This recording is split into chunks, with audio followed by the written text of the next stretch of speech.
Alrighty, it's about time we sit down and have a conversation behind camera. You know, man, it's I'm been excited. So, Devon, as we jump right into this podcast here, I know your conversation of investing in yourself, as far as business, as far as identity, it's been just about a year, you would say. Yeah, correct. Tell me a little bit more. What is it that you do, so the audience knows? Well, I do a couple things. It's a long list of things, but to sum it all up, I own a couple different companies. The first one being Trading Buddy. It's what got me into the entrepreneur space. It's essentially an e-learning platform where I teach individuals how to trade. I have a coursework, I have a book on there as well, and I do one-on-one mentorship when it comes to the trading space. And then I also have Infinite HQ, which is a Amazon FBA storefront. So that's just essentially when you order Amazon products, you're going to end up buying from a seller like me. And then the third one is DME Agency. That's the newest venture to baby, essentially, and that's where all my focus is right now for the most part. I do, still partake in the other businesses, just we have leaders in place ready to kind of deal with the day-to-day operations. And DME Agency is in the healthcare space. We do credentialing services, consulting services, marketing services for healthcare professionals, specifically DMEs, which are durable medical equipment businesses. So we'll get them started from A to Z, whether they have no experience or they're already operating. We'll get them involved with Medicare, Medicaid, private insurances, things of that nature.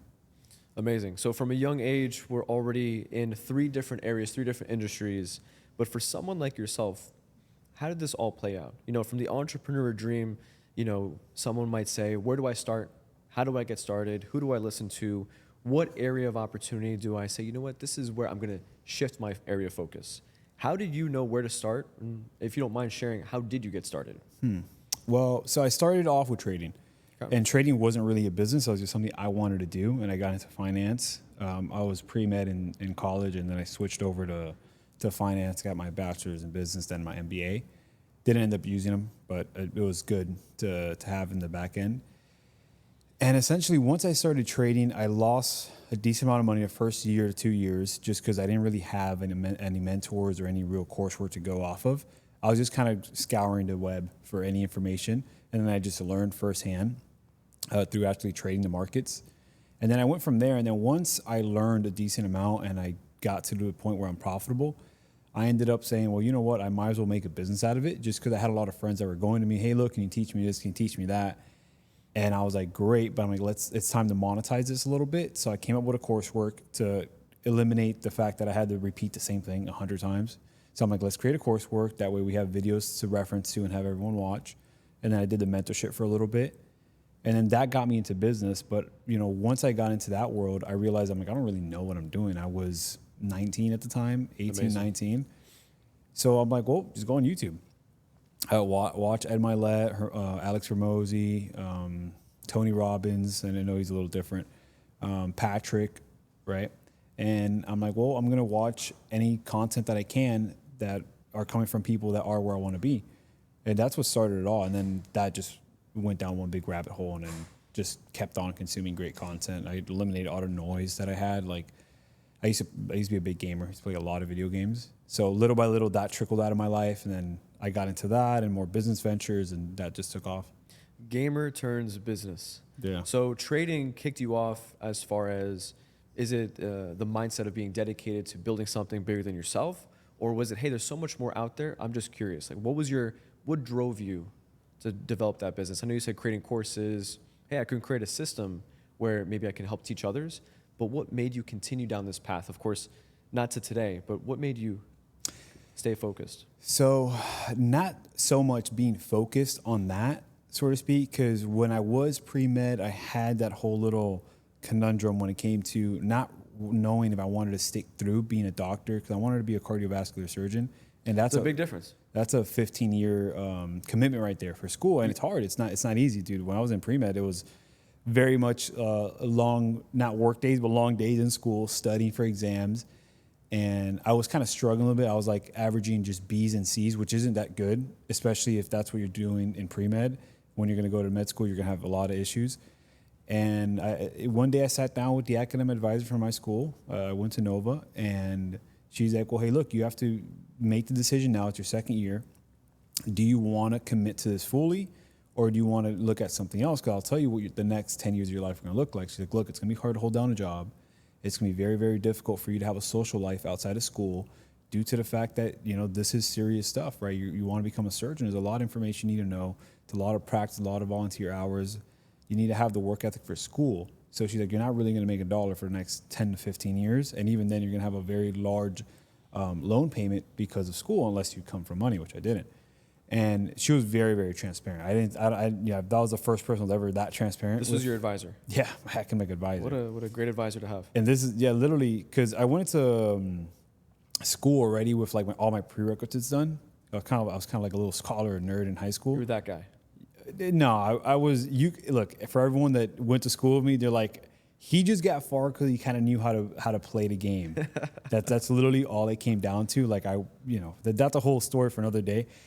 But to sum it up, that's what made me shift over to business, because I'm like, hey, look, what's the opportunity cost for the next 15 years? Can I make more money elsewhere? Because for me, yes, I loved medicine and I loved helping people, and that's what I wanted to do. But I realized that about 50% of that ambition came tied to the salary that would have came from that job. And in my eyes, I'm like, wait a second, bro, 15 years, over $1 million worth of debt, and then you're going to be making about 250 to 300 grand starting off, but you have $1 million loan. I'm like, that doesn't make much sense. I'm like, if we divide that up to 15 years, I'm like, I only got to find a job that's going to make me 100 grand, and I'm already going to be net positive with no debt. So that's the route I went. And then that's when I was learning how to trade, and then I got really good at it. And then I'm like, well, this is beautiful. So I stuck to trading, went the business route, got the MBA, and then just developed from there, really. Amazing. One thing led to another. So trading's still something you do. Yeah. I'd say, is it almost a day-to-day basis? Yes. Okay. Now, as far as juggling trading, DME agency, and also Amazon, I know we had a conversation just before this where you're shifting your gears here, but how does someone of, where you're currently at, your stage of life, juggle those three industries? How do you do it? Is it a team that helps you out? How do you stay focused? A big part of it is a team. Another part of it is, having a structured day out, right? So before any day starts, I start off the night prior, setting up all my to-do lists, all my appointments, all my meetings, all my calls. Everything is structured to the T. So that way there's never a guess of what I'm doing for the day. I already know what I'm doing down to the last 30 minutes. I'd say a minute, but it's not like that, because a lot of things happen in between. My trading's a lot more structured as well now too, because now that I trade with more size, I only trade maybe 2-3 times a week, if that. So at a monthly basis, maybe I'll take 4 to 6 trades, compared to when I was starting out and I had less size. I thought that quantity would be better than quality, but now it's just a quality thing. So trading doesn't take up a crazy amount of my time, and I limited my time being spent in the businesses. So rather than working the business, I'm working on the businesses. It's a big little shift right there, but I was only able to do that by hiring the right people and having the right team in place. Because without that, it's impossible to scale. Yeah, absolutely. You just reminded me, Tom Ellsworth. You know Tom. Mm-hmm. And I was in his office probably 4 days ago now. We had a one-on-one session about an hour, and we were having a conversation of time blocking your calendar. And it's a concept from Dan Martell, where it doesn't matter what you do, it needs to be in the calendar. If you wake up for the gym and you're there for an hour, time block for an hour at the gym.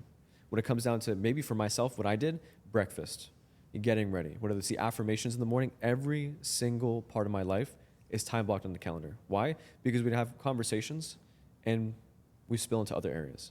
Guys, I'm trying to stay focused. 2024 is my year of leadership. And I know you just shared, you're borrowing the same word. Same thing, man. Yeah, it's essential. So taking advantage and making sure I control my calendar, and calendar consistency is a new concept that I'm focusing on for this year. So it's very much something that is an area of my focus, an area of opportunity for 2025. Yeah, no, I agree with you 100%. And how was that shift for you? Because I know you started off not doing what you're doing now, and this is all new to you. So tell me a little bit about what got you started. What made the introduction to get you into where you're at now? Absolutely. So I was someone who was always looking for opportunity growing up. My father, he was always someone who was good with his hands, very much the leader of the household. He drove the household, and it was his way or it was the highway. And from a young age, trying to figure that out, is this, why am I not able to go out on the weekends or do this, do that, stay focused? School was very much what he taught us. Do good in school, follow through, and stay focused. Those are the three areas. As I grew up, I had the opportunity to be surrounded by great people, great entrepreneurs. By the time I found myself in college, I started a software company. And it was just myself running from an idea to being surrounded by great mentors and a great vision. And I said, you know what? I don't know what direction I'm going, but I do know this is bigger than me, and I'm very intrigued. And it was something that excited me. It lasted for about 4.5 years. But what I know here today, I wasn't the leader I am today. It was very much a learning curve. Meetings. Every single Tuesday, I had a meeting with my mentor. If I was late or I didn't show up, mentorship was over. Why? He taught me accountability from a young age. And he showed me the opportunity for, hey, if you want this, you're going to have to get it. It's not an easy road, but it's a simple road. Stay focused, do what's necessary, and I'll show you the path ahead. He was someone who was in the biomedical field. He was in a total different field from software, but he taught me the fundamentals. The business model canvas was my best friend starting the company. That was a company that's no longer, we diluted about 3 years ago. But now, on the road here with Patrick Bet-David, Valuetainment, I am his senior business coach, help representing the Bet-David Consulting Division, and very much green. I never had a sales job before, and this is my very first coaching opportunity, but it's like an education hyperchamber. And that's what we say in the office. Every single day, we're going through rigorous trainings, conversations, modules, training new staff. We go through this, the onboarding for new members in the cohort. It is far rigorous because Patrick said, guys, we're going to be the largest and most influential consulting division in the world. And that's Patrick Bet-David. He's selling the dream, selling the vision. But from everything he's accomplished, it's gonna happen. It's a matter of time. So for myself, how did I get to this area of my life? Just staying focused. I would say focus, consistency, but also believing in myself. One of the biggest areas of opportunity is knowing where I came from and where I want to go, and being very intentional with that. I would add one more area, and it's the identity part. You know, I have conversations with multi seven-figure operations, all the way up to multi-billion-dollar divisions of JP Morgan Chase, and those are accounts I talk to on a daily basis. But they don't want to talk to Antonio. They want to talk to Antonio, who's a part of Patrick Bet-David's team in the Bet-David Consulting Division. And they see something greater themselves. I just had the opportunity to handle that conversation. So for myself, focusing on identity and staying true to my vision of where I want to go, that's what brought me here. Gotcha. So go a little deeper into that. How was that shift going from being an entrepreneur into software to dealing with, multi 7-figure, 9-figure guys? How was that? Because, you were relatively young when you did the software thing and then you joined Patrick. You're still young now. So how was that dealing with the big guys or the sharks in the world? It's very much a humbling experience. But the way I look at it is it's a paradigm shift. At the very beginning, it's great. I'm having these conversations with entrepreneurs I would have loved to have growing up when I wanted to start that business early on. And now they're just a quick speed dial away. I can just, hey Siri, and call this contact, and they would answer the phone. So very much an incredible opportunity, but all credit goes to Patrick. Patrick has built this platform, trust, conversations where if you watch the content and trust the brand, you're going to answer the phone. Why? Because Patrick's taking over the world. Patrick attracts a certain audience, audience where they're driven, they're focused, they have a maniacal sense of urgency, and they know where they want to go. So for myself, how am I able to handle those conversations or, structure my day-to-day to implement those conversations on a daily basis? It's knowing where I want to go and being focused on my personal trajectory for 2025. So for example, we started business planning back in October. If you're business planning now in January, you're already behind. Yeah, you're late. You're already behind. You were part of our workshop for the business plan here, but being very focused as to what I want. And as long as I am aligned with Patrick, aligned with our culture, the vision where we're going, it's an easy conversation. Because Patrick said, guys, imagine, an audience, 12,000 entrepreneurs, 15, 30, 100,000 entrepreneurs who are all aligned. They want to help save America, have conversations to, show that the American dream is real, prove that the American dream is real, and showcasing both sides of it. Sometimes you see media where it's left or right-leaning focus. Patrick will share both sides, and let's just drive. If you want to take care of your family, you want to take care of your friends, if you want to solve a bigger and better purpose and serve others, man, I'm so driven. I want to help out. I want to take that stand. I'll go a little deeper here. When I started my software company, I didn't know anything. I would look up, stories online, how to do this, how to do that. I was a part of Shark Tanks. I was a part of many pitch competitions before I got my first investment. And it's funny, you go up on stage, you have a conversation, and you would pretty much say, you would get the feedback right there and say, you didn't do your homework here. This makes absolutely no sense. The pitch, and you would go back home, do your homework, spend a couple days, pitch it again. And it was just fun at that point.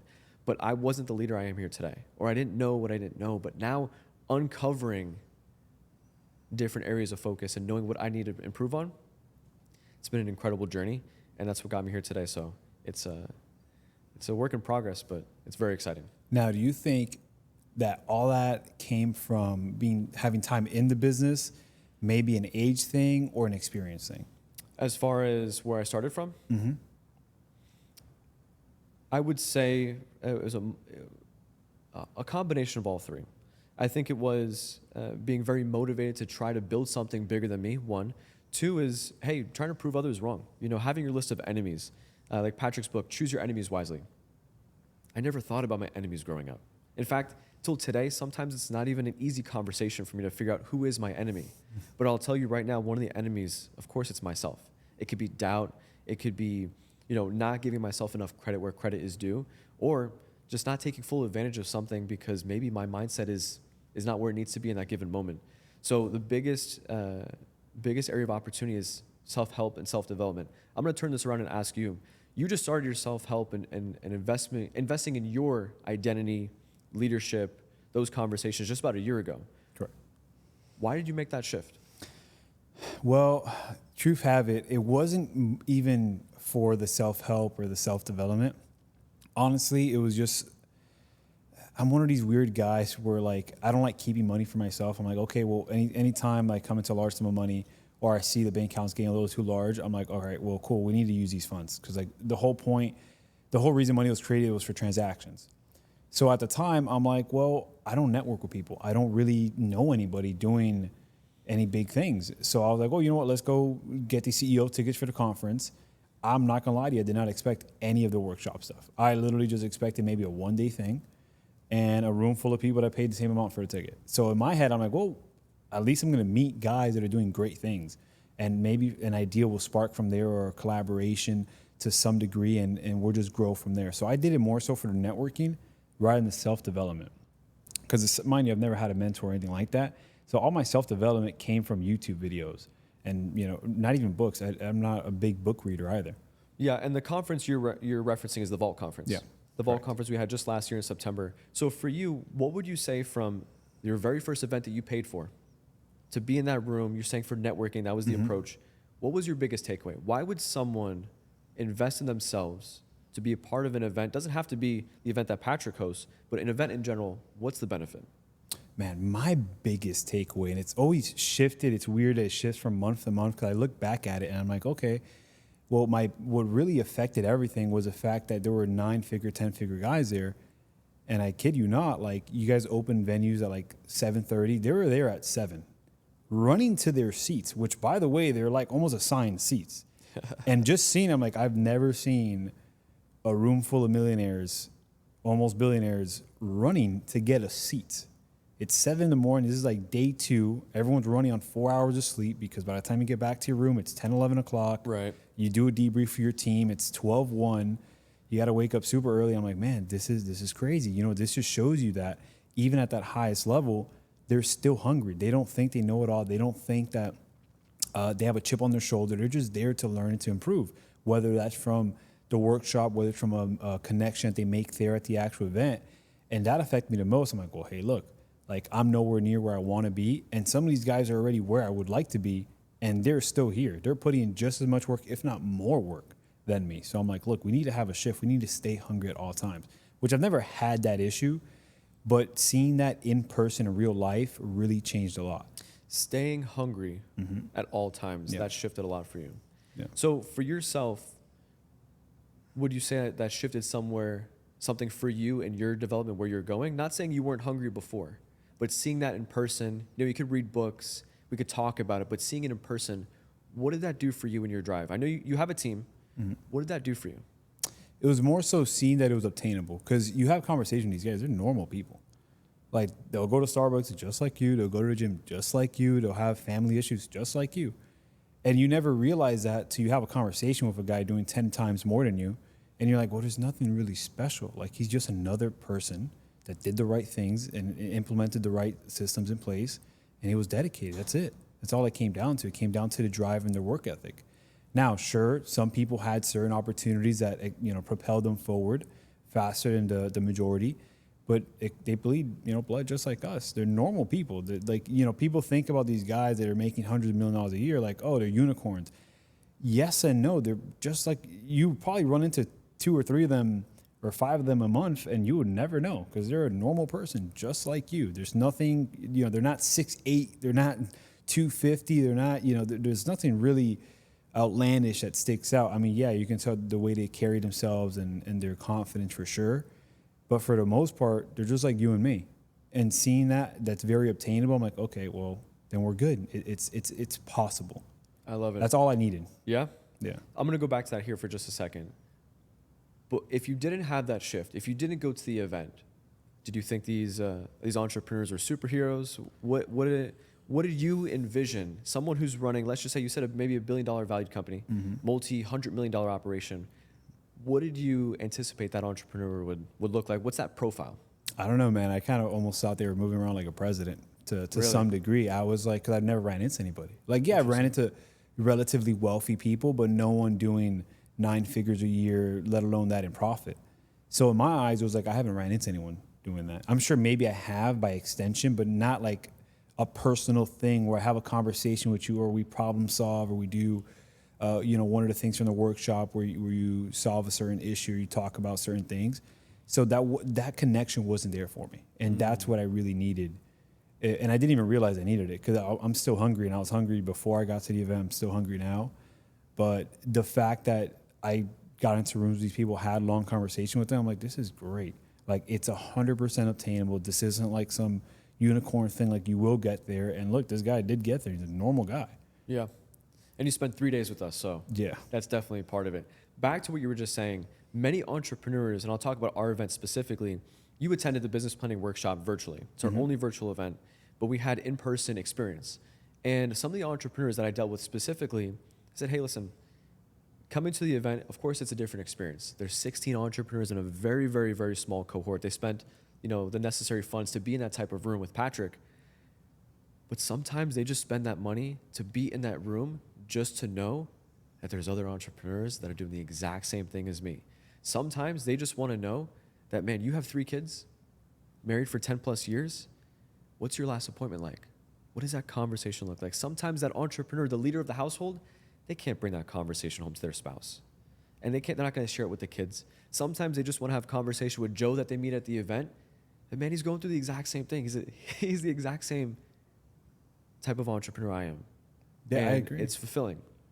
I agree. I mean, I said the same thing. I think a big part of it is not even, because I feel like once you get to a certain degree or a certain level, you kind of know all the stuff that needs to be implemented, but you kind of just want relatability. You want to be able to, be in the room with the same type of people. And mind you, once you get to the high echelon of business where you're doing the 7, 8, 9, 10 figures, now your circle gets smaller, and smaller. But outside of your team, you probably don't have too many friends that are doing things at your scale. And I think that's what these events are good for, because if you're an individual that you did great for yourself, beautiful, good for you, but you're struggling to find individuals that are in the same headspace as you with the same ambition, the same drive, I think these events are beautiful because it's going to put you in the room with all these right people. Now, don't get me wrong. Yeah, you're going to have to spend a pretty penny to get involved, but that's okay. Yeah, that's what you're making the money for. One of the biggest lessons, it's by the time this video is recorded, it's early January. And one of the biggest lessons I learned in 2024, I'm going to ask you yours here in just a moment, is to be careful who you associate with. Growing up, I was surrounded by small-minded people. And that type of environment shaped me to who I am today. Now, I've been working on and focus and putting myself in different areas, but imagine if I was in an environment where I was surrounded by big thinkers, the Donald Trumps, the Elon Musks. Now, that's crazy to say from a young age, I get that. But imagine being around those entrepreneurs who know that there's just a next level. There's always starts that next mountain. There's always that next step to take rather than, playing the victim mindset. So for something, one of the biggest lessons that I learned in 2024 is there's always a next level, and that level is always a new level of difficulty. Being surrounded by Patrick, we have conversations on a daily basis, whether he's walking the hallway, whether he's going from podcast to a meeting, or we actually have a meeting with Patrick. Every conversation we have together, or every time I'm in that room, he shows me that I'm thinking far too small. So for you, last year, looking back at 2024, besides the event where we just spoke about you being a part of our event here, what's the biggest lesson you learned? Man, so you said besides the event? Besides the event, maybe it is the event, but besides knowing that there's other people that are out there that you just mentioned, what's another lesson that you could share? Man, I think my biggest personal lesson from last year was, there's no shortcut to where you want to get to. You just got to put in the work. And my biggest shift last year was being consistent, waking up at 4 or 5 in the morning to get started early so I have enough time throughout the day to do it. And last year was just like constant reminders. Any day I did not wake up at 4 or 5, there was some fire that happened the moment I woke up, and I'm like, wow, great, now I can't get everything done. And then the days that I would wake up early, opportunity would just present itself, whether it's for one of the businesses, whether it's a new relationship, for a business transaction, whatever the case might be. The return on me waking up early was insane. I'd get great connections, great transactions, great things would come up. And I'm like, you know what? I mean, it is what it is. We just got to put in the work. Like you say you want to do these things. Well, then are you willing to pay the price? And I'm like, yeah, I'm willing to pay the price. So we're going to do what we got to do. Mind you, that's tough and that takes a toll on your body, right? Because you know how it is when you're an entrepreneur, right? Not every single day is, cool, I'm going to wake up at 4 and I'll be in bed by 7. So I can be asleep by 8 so I can get my 8 hours of sleep. Yeah, it doesn't work like that. Yeah, right. 80% of the time, you're realistically falling asleep around 10, 11. So now you're sub 7 hours of sleep and you still got to wake up at 4, still get throughout the day. Some days are longer than most. And it's hard. By the time it's Wednesday, you're already fried. You're like, man, I've already put in like 40 hours worth of work and it's only Wednesday. But that's okay because you're not worried about looking at the clock. So that doesn't really matter, but it takes a toll on you. And then it just came into fruition where I'm like, hey, you know what? I'm willing to pay the price. I'm just going to stick to it. It's going to be miserable at first.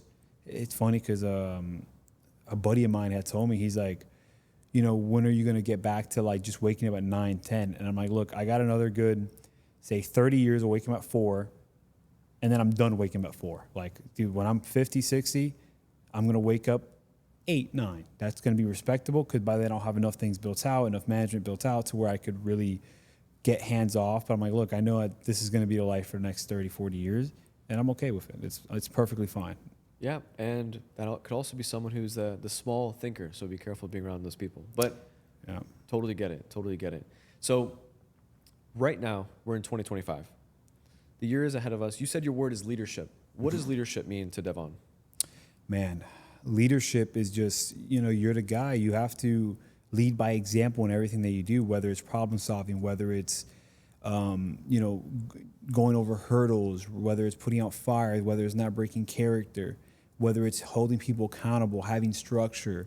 And you got to lead in every way possible. A lot of people don't realize that. Look, it starts at the top, right? If you want to implement all these systems and all these things, they're going to look to you. Hey, look, is he doing any of this? No? Then maybe we shouldn't either. Or they're not going to feel the sense of importance to it, right? Because, mind you, the reason that you guys could work so hard over there at Value Tainment and PBD Consulting is Patrick works that hard.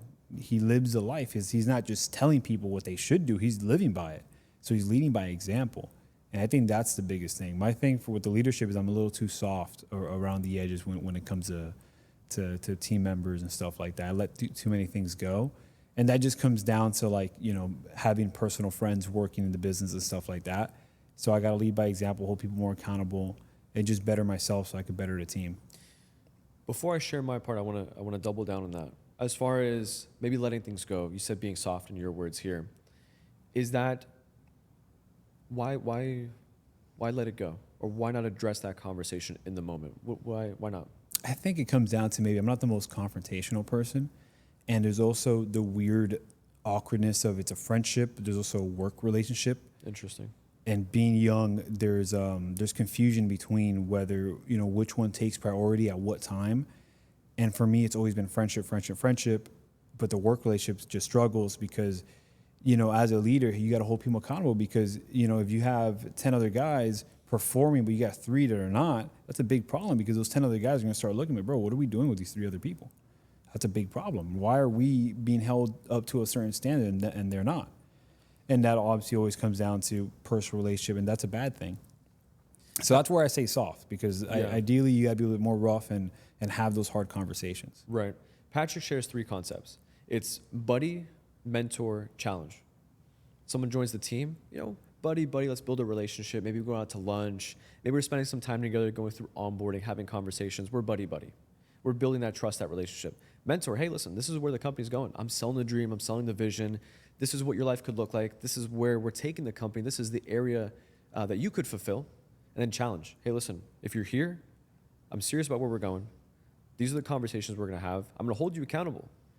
I'm very serious about the journey and where we're going next. And I'm going to challenge you. Is this something you're okay with? And going along that 3-step process, buddy, mentor, challenge, sometimes entrepreneurs can't get past the buddy. And it may be something there when it comes to friendship. But for myself, having crucial conversations and being a little bit more confrontational is something I'm improving this year. I'm sure you've read the book. If not, this might be a good opportunity. Crucial Conversations. No, I haven't heard it. There's a book for you. There's a portion of the book. One of my biggest takeaways is lag time. From the time where something happens where it needs to be addressed, but maybe we're not addressing it because maybe it's a friend or we're not addressing it up front. That's when the clock starts ticking. Between that point to when you address it's called lag time. And sometimes you could tell in an environment, in a business, how strong the culture is or how strong of a workplace it is to work in depends on the amount of lag time in the workplace. So those conversations need to be addressed. Maybe that's an area of opportunity to take that, that friendship or that relationship with that friend or that colleague to the next level. But maybe before I go deeper here, what do you think the business would look like if you could go from buddy to mentor to challenge? Where do you think you'd be in business by now?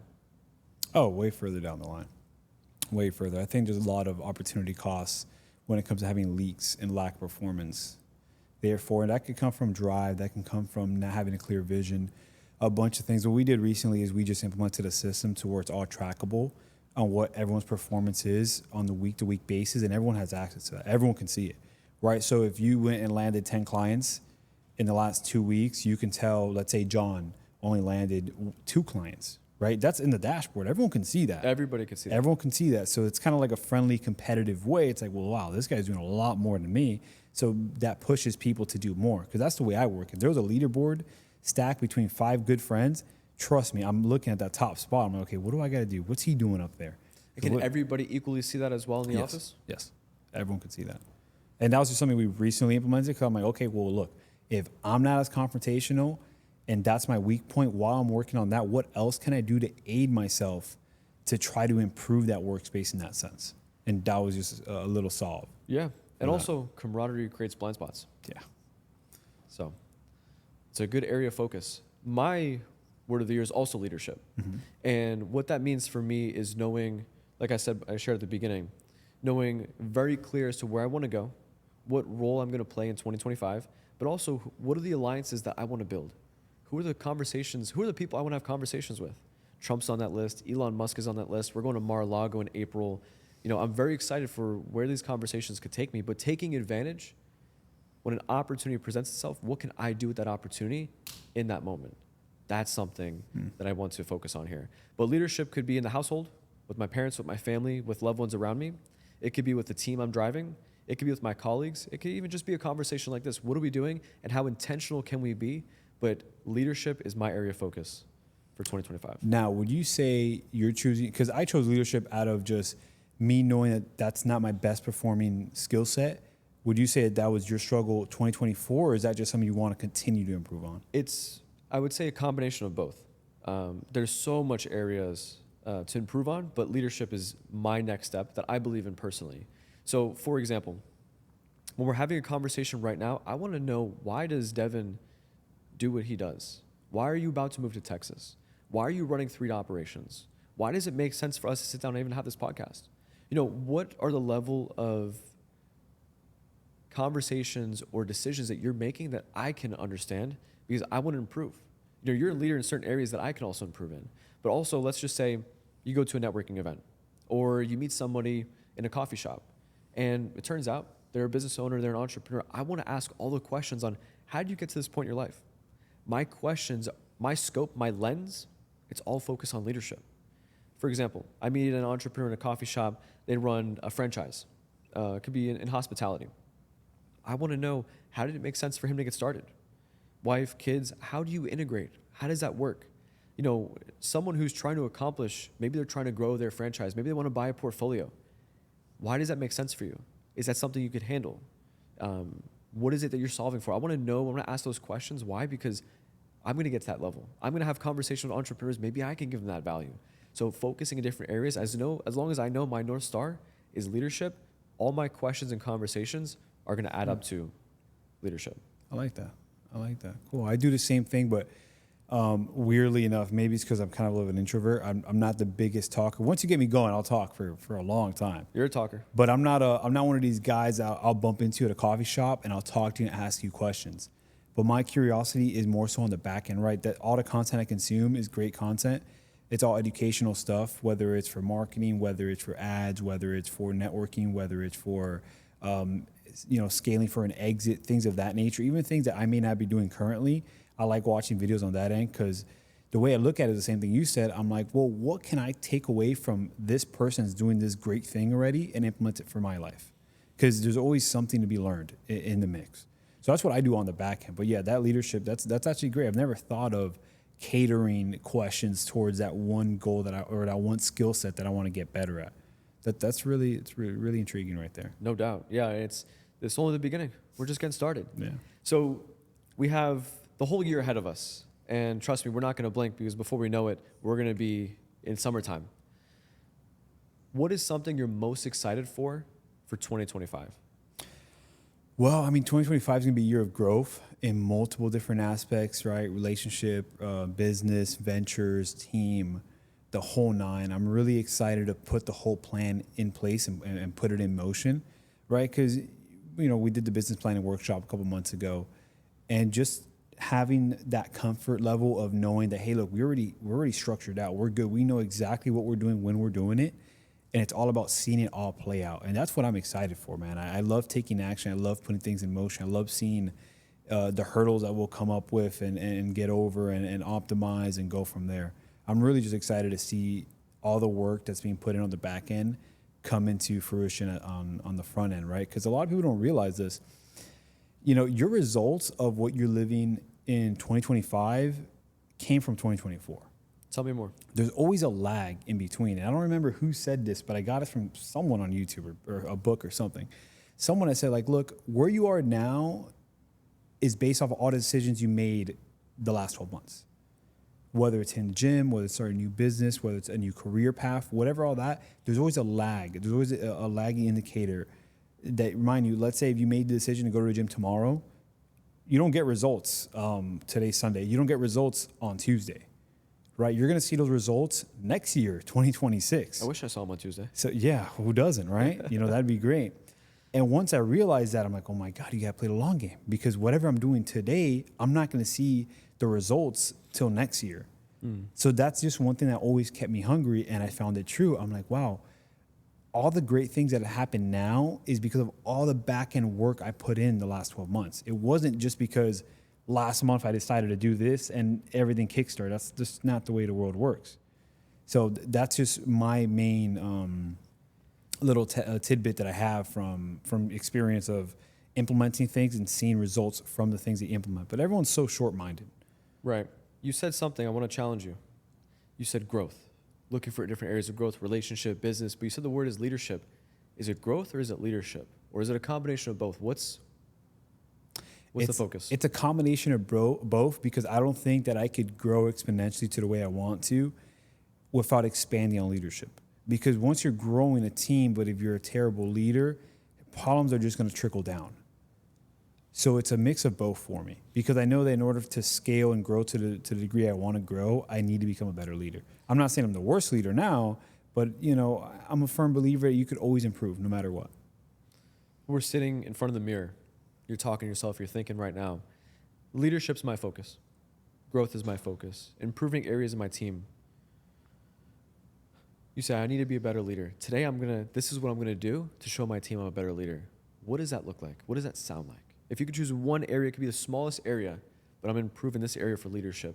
what is the first thing you implement? I'd probably say content consumption. I think there's a lot of noise and there's a lot of distractions when it comes to what we do all day, and people don't realize it. People don't realize that whatever you have playing in the background actually goes into your subconscious, and that ends up, being in your head most of the day. And that's why I tell a lot of people, I'm like, hey, look, you got to understand, what are you trying to do in life? And this is one of the questions I ask everyone that comes onto the team. I'm like, look, I need to know where you want to go so I know how to treat you, right? Because if you're someone that is okay, just making six figures, there's nothing wrong with that. That's perfectly fine. You just want to make your first 100K a year, whatever the case is, beautiful. But if you tell me that, hey, look, I want to be a 7, 8, 9-figure guy, then I'm going to treat you very different. I'm going to hold you to a different standard, and I'm going to set a routine in place for you that's going to be very, very different than most, because you're hungrier than the others, right? You want to accomplish the things that a very small percentage of the world ever gets to doing. So we need to put things in place for you to get there, and you have to understand that that's not the norm. That's not what normal people are doing, right? You have to be willing to make sacrifices that not everyone is willing to make. But if you just want to get to 100K a year, or several six figures, that's okay. But that's a different lifestyle, right? I mean, you've worked with people from wide ranges, people that are making their first couple six figures to guys making several 8, 9 figures, right? And you can tell they're very different walks of life. Not everyone's the same. Their routine is going to be night and day from what a normal guy's doing, and their work ethic and their drive and all that. So my main thing is pinpointing where they want to go, and then my answer varies on what they should do. Knowing how to drive them. Yeah. Amazing. So leadership, focusing, growth. I like that. So for us in this conversation, we talked about leadership. We talked about 2025, where we're headed, what that looks like. 24, the biggest lessons here. But how about the vision for what you have, maybe the next 5, 10 years from now? Maybe not specifically your vision. We can get into that. But if we can share from your perspective, if you can map out the next 5 to 10 years, how do you do that? What does that look like for you? Mapping out what the next 10 to 15 years look like. Well, it comes down to the flywheel that you guys did on the Vault. There's a lot of different divisions that I want to build out for the company. It's all going to take time and a lot of capital to do. Next 5 years, we'll be coming out with a media company in the healthcare space, basically just newsletters, regulations, updates for doctors, physicians, hospitals, clinics, DMEs, basically anybody in the healthcare space. Any new regulations that insurance has come out with, we want to have a media hub for all of that, included with a newsletter. And we also want to open up a consulting division in DME agency or the healthcare space, just because we kind of already do that right now. But it's one of those things that we do it just because we're very small, we're very early on. So it's just an added bonus for all our services.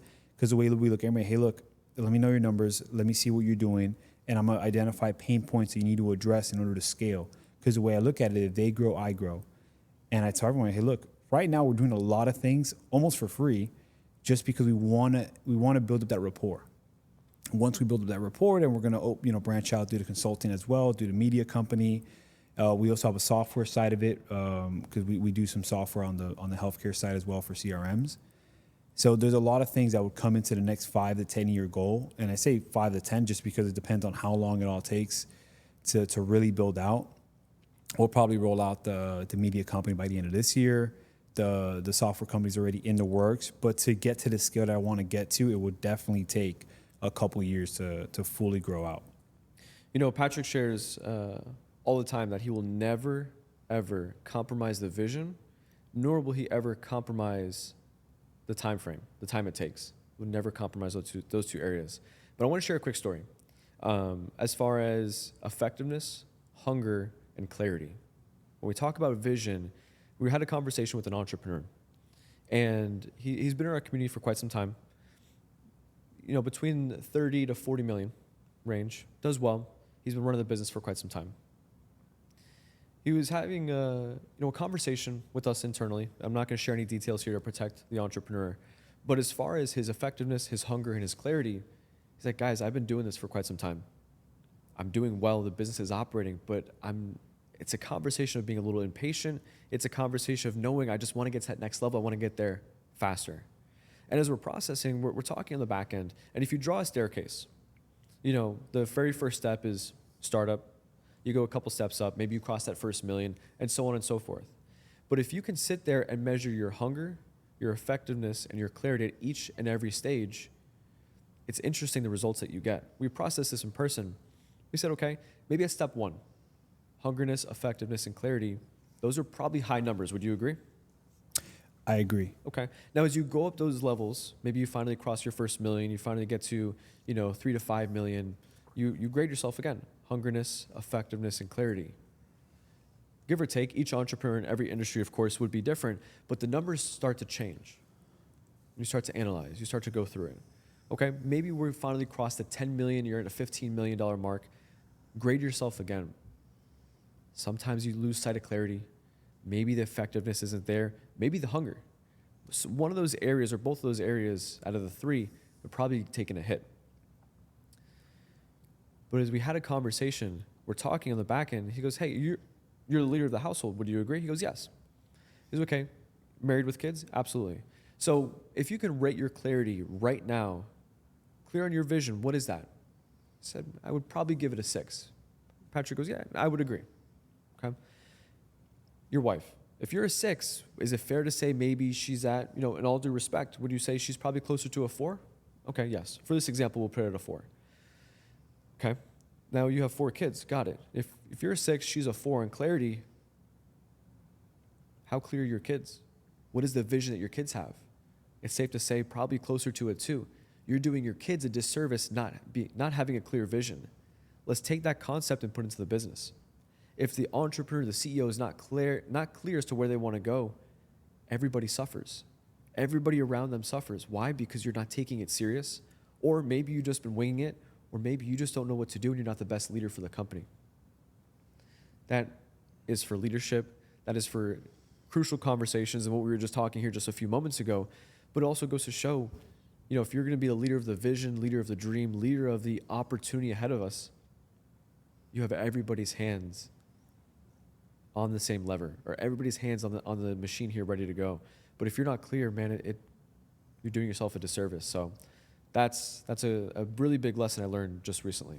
I really love that. And I'm going to ask you this question too, because I started doing that without even knowing what it really was. The same way when I identified opportunity costs and I shifted careers. It's very weird how sometimes we do things, we don't really understand the meaning of it till later down the years. You're like, oh my God, dude, I did that. And that was actually a really smart thing to do. I just didn't understand what it was.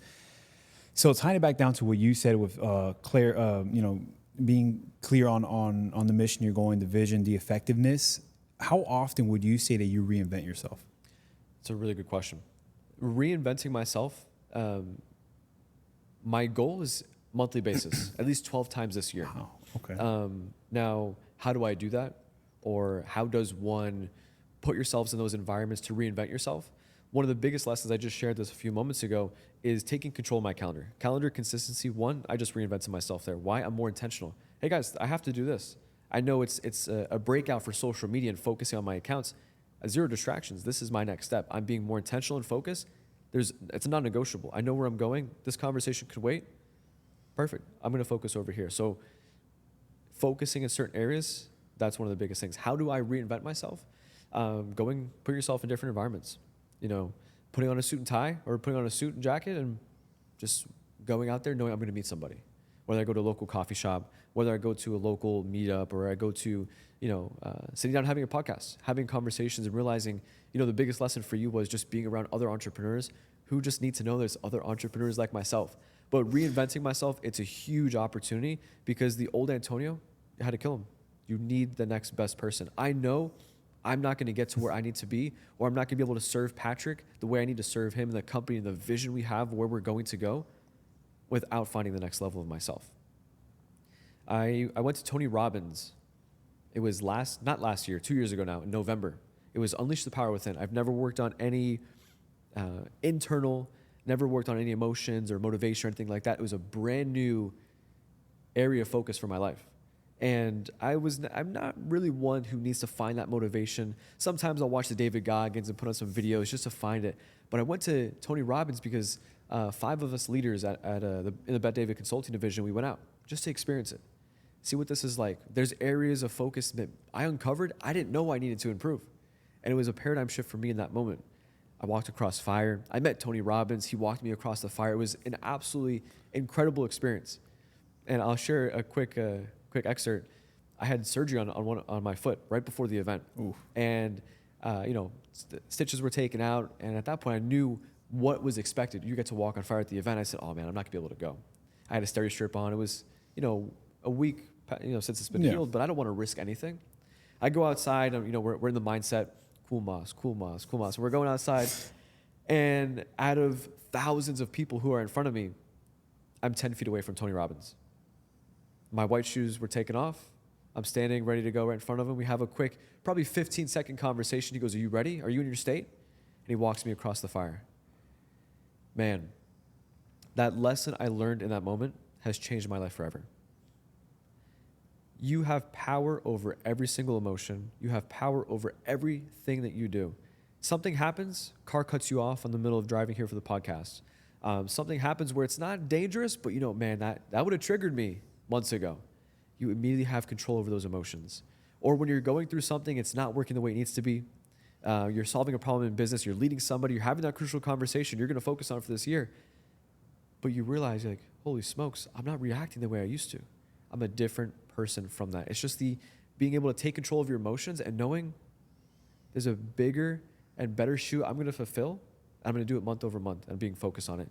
That's how I reinvent myself. I like that. And I had to bring it up because that's really, really important for the audience. I think a lot of people get stuck in stagnation where they're just not improving. They're not also declining either. They're just staying stagnant. They're doing their everyday task, whether it's a 9 to 5, whether it's they're in their business, but there's no actual growth, and they never care to ask themselves, okay, well, where was I last month? You need to do an identity audit for yourself on the things you mentioned, right? The clarity, the vision, and the effectiveness. Clarity, hunger, and effectiveness. There you go. That's super, super important because you have to know whether you got to reinvent yourself, and you have to have a clear vision on where you're trying to go. Because if you're saying that right now you're a sub 6-figure person and you have, let's call it 20 hours a week of free time, but you're telling me you want to be an 8-figure guy. Okay. And you got 20 hours of free time, okay, well, what do you do every day? Okay, well, I play 4 hours of video games, I hit the gym, I eat okay, I work for 6-7 hours, and that's it. Now I'm like, well, look, right there, you're not going to get there. Like, what do you, like, do you know what these guys are doing? And if you don't know, then go find out, right? Go pay to get into these rooms so you could talk to these individuals, see that it's real, see what it takes to get there, or even just watch YouTube videos. Like most of these guys will tell you, right? Hormozi, he's really famous for he works whenever he wakes up, but people don't realize he says, he's like, I'm effective when I work. It's right. Not that I wake up whenever I want and I just work. He's like, no. I usually work in a closet and there's blacked out windows and there's no phones, there's no nothing, it's just me and the screen or whatever task I'm doing, and that's it. People don't realize the difference on effective work time rather than just normal work time, because most people will be like, oh, well, today was a 12-hour day. But in reality, if you do an audit on your time, you probably only worked, in reality, 3-4 hours. 3-4 hours of quality work that's actually moving the needle and propelling you forward. And to tie that back into the whole identity audit or the reinventing yourself is you need to know where you're at in that scale, right? Are you really being effective with your time? And if you're not, what do you need to do to improve, right? Do you need to start cutting things out of your schedule? Do you need to start limiting interactions with individuals that aren't in the same headspace as you to propel you forward?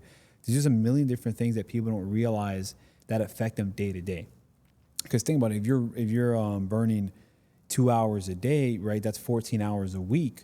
That's 24 hours every 2 weeks. That's 48 hours a month. That's, that's a long time. That's over 400 hours a year that you're wasting. And people don't do the math on that. And I think the math is very, very important. And this isn't coming from a math guy. I'm like, I tell everyone, everyone always thinks you're a trader. You got to be a math whiz. I'm like, no. I just understand numbers and money. That's it. I'm not a good math guy. Don't ever tell me to do calculations in my head because it's going to go awful. I'll be counting my fingers and my toes. Oh, yep. 100%. Or I'll be, no shame, boom, pull out the phone, calculator, boom, boom, boom. That's your number. Yep. Oh, why don't you do it in your head? Like, it doesn't matter, brother. Look, if you're good at math in your head, that's what you do. I'm not good at it, so I play at my strengths. ChatGPT is my best friend. Oh, man, I have a team member that all he uses is ChatGPT, and I always tell him, my brother, you gotta start thinking for yourself. ChatGPT is amazing, and it cuts down the work time. but I always try him. I'll have conversation with him. And I know he's there. I know he's not fully relying on ChatGPT. Right. But it's very intriguing because I saw there was a video, there was a study done. I think it was a Harvard grad that was getting a finance job, and he had ChatGPT his way through his exams and stuff like that when it comes to coming up with information. And he was sitting with like the VP of the company, and the guy was asking just normal questions, just picking his brain about stuff, and the guy was lost for words. The guy just couldn't come up with anything. And then the guy started asking, okay, well, what do you do? How do you normally solve these problems? Oh, I ChatGPT this and that. And it found out that ChatGPT was actually doing all the thinking for him. And he became so reliant on it that once he got into the field, virtually behind a computer, he was great. He had all the answers. He knew how to carry himself because he's reading a script essentially. He knows how to solve the problems and move forward.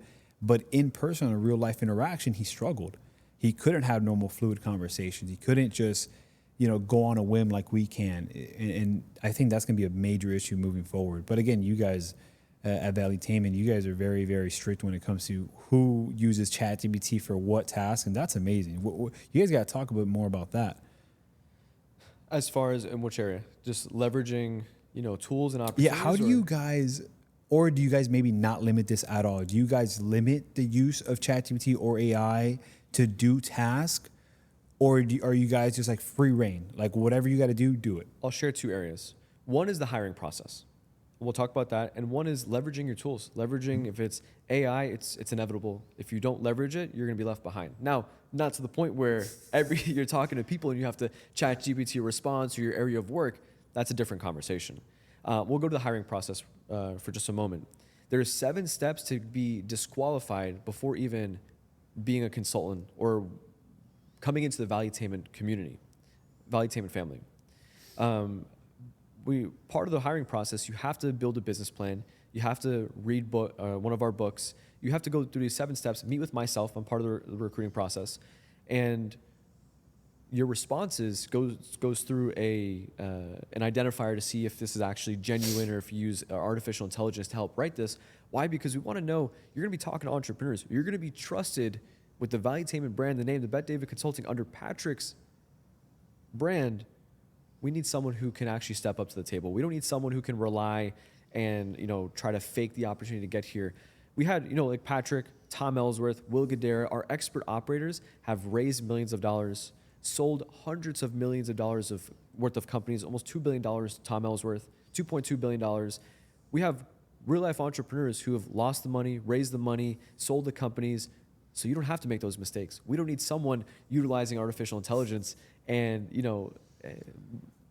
trusted that they're giving the right advice, meanwhile they're leveraging an artificial intelligence. That's one. But 2, of course I'm going to leverage those tools. Of course, if I need help in a certain area, I have a couple of questions. I'm talking to an entrepreneur in a specific industry, very, very, very niche. You better believe I'm on ChatGPT, understanding a little bit more about what they do behind the scenes. Maybe it's helping me out with a question. Maybe it's helping me out with understanding a little bit more of the field so I can better gauge how to approach and challenge this entrepreneur, think more about what's next for them, and also just to have a higher level conversation. Of course, I'm leveraging the back end. But I want to share something. I want to go back to something you just mentioned. It says it on this ring here: out-improve, out-strategize, out-improve, out-strategize, outlast. And the conversations with many of the entrepreneurs that we have is back to what you just said, knowing where they want to go, but out improving. Back to what you were just saying here about reinventing yourself. Mm-hmm. And it's knowing that at each and every level, there's different challenges that you have, but it's also staying focused. Back to the entrepreneur, you said they're playing video games. They have 20 hours of free time. That person is either lost or that's their identity. That's where they want to be. But when it comes to Valuetainment, what we do, it's always knowing that there's a next version of yourself. It's just how fast you want to get to that level. One of my biggest fears is not finding Antonio's full potential. And it's not knowing who I could become as long as I stay focused and drive and find that next level of myself. Finding that full potential is something that means a lot to me, what I'm focused on. Now, what do these conversations look like with these 9-figure guys? You're trying to help problem solve or identify what's their next step or what they need to improve on, right? So how does that work? Also, appreciate you answering the whole thing. People don't understand. Essentially, what he said is that they have a qualifier, right? Look, once they get through the hiring process, they're essentially vetted to where they're not going to be using ChatGPT for 80% of their work. So they have free reign on using AI just to aid them because they're already qualified individuals. They know that they're not the type of people to just, have a brain dump of ChatGPT stuff on their head. So great, but tying it back into those conversations with these sharks that are doing amazing things, do you guys have like a checklist? And if you can't share it, that's okay. Do you guys have like a checklist or a series of questions that you guys may ask these individuals on what are their issues or what they could improvise? 'Cause I'm sure you've probably ran into times where some guys would be like, hey, I'm just here to network. Everything's actually going great. We have no problems and we're still growing. What are both scenarios like? We're not for everybody. The conversations that we have, I turn away more people than we end up doing business with. Why? Because they're just not at the level where they're coachable. They're not at the level where they could actually afford that next step in business to be pushed to that area, whether it's their identity, whether it's where they want to take their business, or maybe they're just not a good fit for the community. One of the greatest things about what Patrick has built, our flywheel, all our businesses, all our 9 different divisions, they're all integrated. You watch the PBD podcast, sooner or later you're gonna buy some merch. You're gonna download the app Connect. You're gonna come over to Bet David Consulting, Valuetainment Investments Group, all these different areas on our flywheel.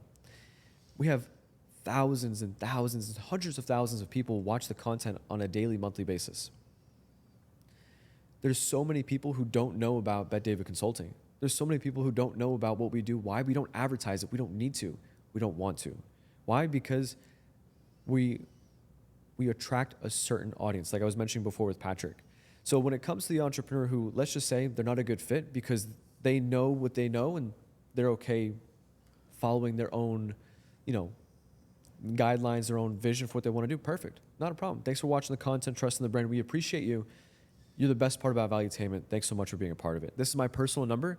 Any questions you have, I'm your point of contact. I'll be more than happy to take care of you. Perfect. I know we'll be in contact with that person. Maybe they're not ready now. Maybe in a couple months or maybe a year from now, I'll re-engage. But there's the entrepreneur. You say sharks. I view him as a normal person. Patrick was just talking about a conversation. And I'm going to directly ask you here. From an entrepreneur who runs a $100,000 business to an entrepreneur who runs $1 million business, what's the difference? Okay. What's the difference between an entrepreneur who runs a multi-million-dollar business to a $100 million business? Okay. What about a $100 million business to a $1 billion business? What do you think the answer is? What's the biggest difference?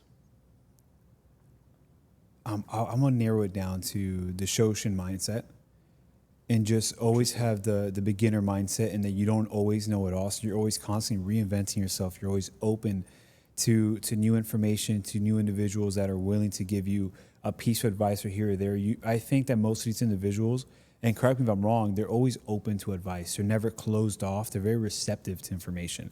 And I think that's what the big differentiator is between the guys that really make it and the guys that are just coasting and don't make the cut. Yes, but no. The biggest difference is they solve a bigger problem. Okay, let's go a little deeper. We'll talk about Trump. We'll talk about Elon Musk, Tim Cook, large CEOs that you know exactly what they do. So, for example, what do you think that they're solving for? We'll say Elon Musk. What is he solving for? Oh, he wants to go to Mars. He's solving for this world going extinct for the most part. It's a huge problem. You hit the nail on the head. It's so simple. Anybody can understand that. This guy, have you read his book? No, it's a huge autobiography. Okay, I'm about to give you your your second book recommendation here. Crucial Conversations and Elon Musk. Let me tell you. There's hard work and there's Elon Musk. Sleeping on the factory floor. He doesn't care about house. You think he's driven? He doesn't care. How do you say it? The richest person in the world. You think he cares about a house? No. He has a house probably smaller than this room we're in right now. Yeah, he said he was living like a little pod where essentially it's just like a little trailer and he just parked it and then now he lives in the office. He's a crazy guy. The toys he played with when he was young, cars, rockets. He had enemies. He has, emotional concerns, all these different areas, but it built him who he is today, and he's going to Mars. But the mission and the vision is so simple, anybody can understand it. So part of the conversation is on the team, on the Unstoppable team. Shout out to Team Unstoppable here. Simplify to multiply. We want to make it so simple. Sometimes we make it far too complex. But we need to solve a bigger problem and make it so simple it's duplicatable. Duplication is 100% area that is far too overlooked. You're a rock star in what you do. You might be great trading, DME, Amazon, all these different areas. You're going to Texas very soon from what you were telling me. But if we can't duplicate ourselves, you're a rock star. But who else is a rock star around you? Who have you built? Who are the conversations we're having? You know, I'll talk to entrepreneurs. One of the biggest areas of opportunity, you're to the CEO. You're an incredible entrepreneur. You built this. You sacrificed birthdays, weddings, holidays to get to this point in your business. Congratulations. Getting over that first million, man, it's 80% of businesses can't get past that. You're now closer to 10 million. You're closer to that 20 million, man. Congratulations. But duplication is something that sometimes is far too overlooked. Why? Because this is my baby. This is my trust. Why am I going to offer this to this person? We have a conversation internally. Tom always says it. There's trust. Trust but verify. Trust but verify. Making sure that, hey, this is being done the way it needs to be done. But sometimes entrepreneurs can't have that conversation. I was talking to an entrepreneur. He's been running this business for 30 years. Congratulations. Great guy. Scraping, close to that $1 million mark. But he shocked me. He said, guys, I've been struggling with this concern for 9 years. I didn't say 9 months. I said 9 years. I said, hey, do I have permission to be direct? He goes, yeah. I go, are you sure? Because I might hurt your feelings. Do I have permission? He says, yes. No, I'm being very genuine. I said, 9 years. Why did you wait more than a couple months, let alone 9 full years? That's almost very close to almost half the time you're in business and you're struggling with this area. We got very deep and I'm not going to share it here, but he's struggling with an area where it could easily been fixed, but he's at the point where he's okay working towards that. And it's something that it's okay for him trying to figure out. He wants to figure it out himself. If he's okay trying to figure out and he's not open to the conversation of fixing it, then I can't help him. You have to be willing and able to see it through to get the help you need. Sometimes I do have to do the part to show them there's a big gap from where you are to where you want to go. I have to make that gap very clear. It was clear, but he just wants to figure out himself. But 9 years trying to figure out where he's stuck and why he's stuck, and he's still tooling with it. Some entrepreneurs, they just want to do it themselves. They're stubborn. I agree, man. And I tell people all the time, I'm like, look, I had posted on my story not so long ago. I said, look, it was January 1st, right? Literally just a couple of days ago. I'm like, if you're not where you are, where you want to be in life right now, pay attention to what you're doing today and what you did the last 5 days. That's going to be a clear identifier of where you're going and what you're putting into, because January 1st was a Wednesday this year? Yeah.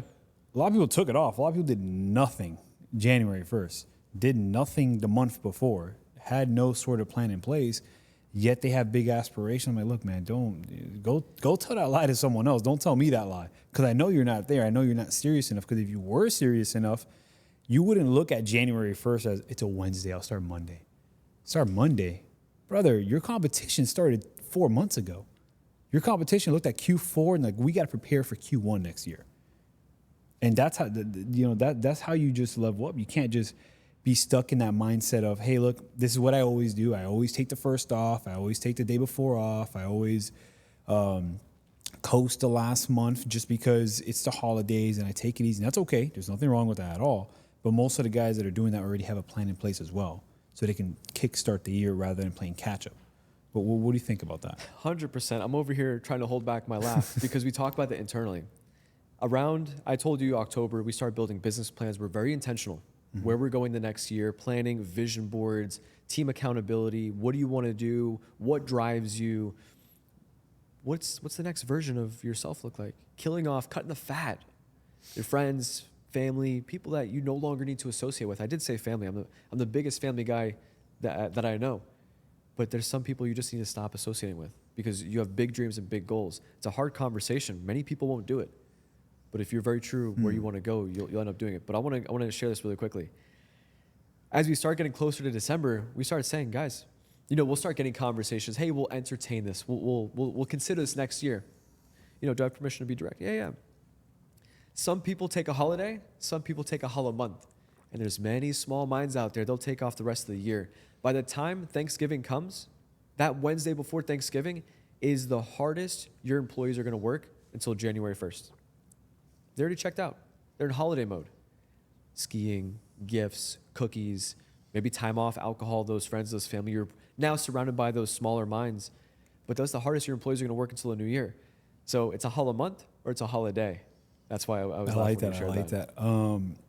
I want to go back to you were saying, do you have those hard conversations with, let's say, friends that aren't keeping up or aren't in the right headspace, or do you kind of let them like trickle off? What do you do on that end? I'm curious. If I'm friends with somebody who's a small mind, do I address it or do I slowly stop associating? Is that the question? Correct. Patrick shares this multiple different times throughout the year.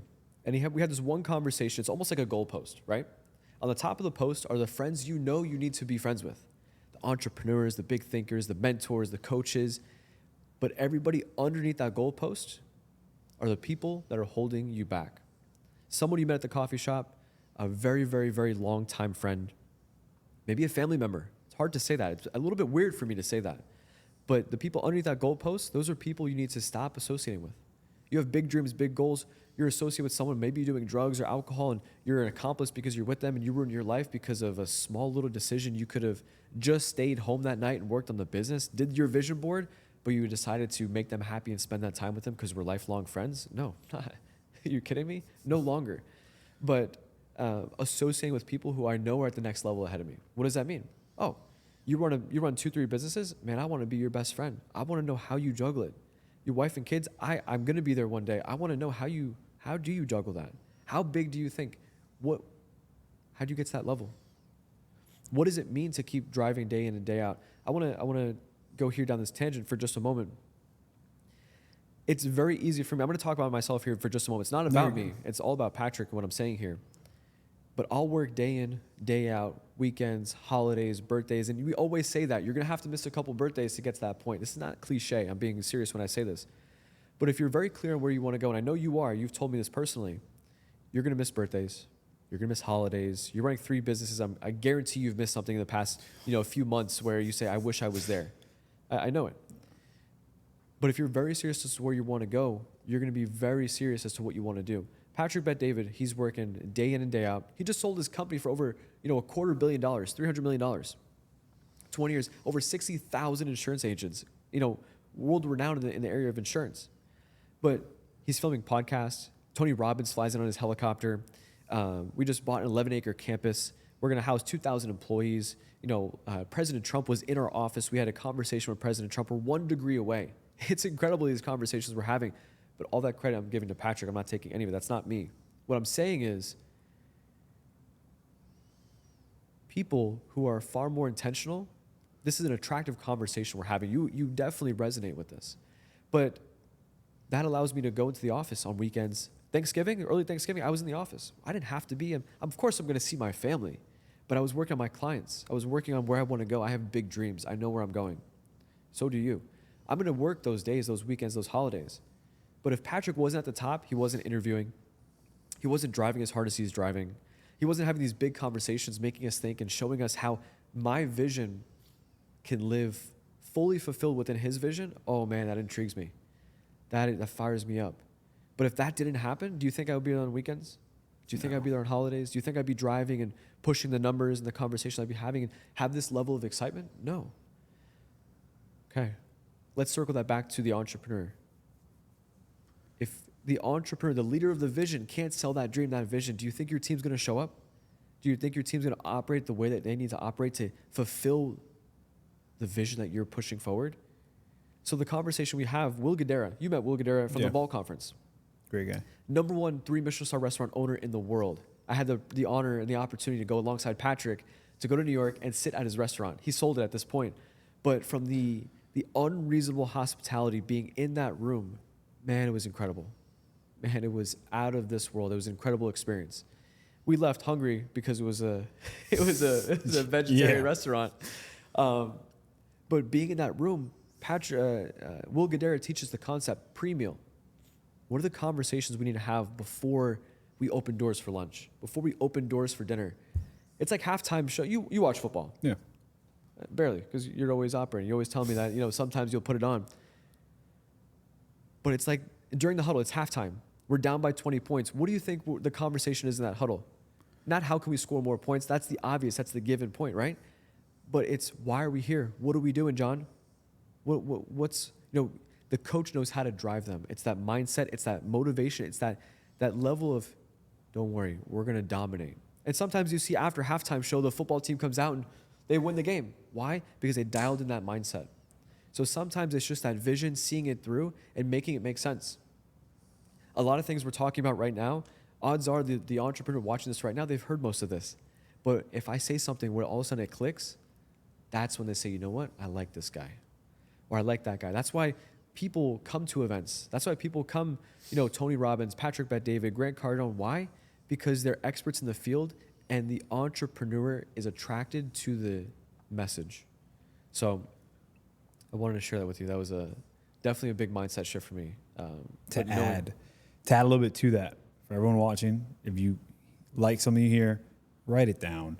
Like, that's the only way you're going to remember it. It's the only way you're going to be intentional about it. Like, I can't tell you the amount of times I've watched a bunch of different videos, and then I'd forget literally 30 minutes. I'm like, oh my God, bro, what was that good takeaway from it? And from the first day I missed out, I'm like, I'm writing it down in my notes. And then I'm going to resonate with that because I need to implement that. If it resonated with me, maybe it's a message that I need to listen to or I need to look deeper into, find a book about, you talk about Will Guidara. I never thought that I would care about hospitality. Let me tell you, amazing, amazing guy, great book. So many practices that people would never think that they have to implement into their business because he's a restaurant guy. Most guys are going to be like, oh, but, I'm an electrician. Like, why would I need to implement hospitality?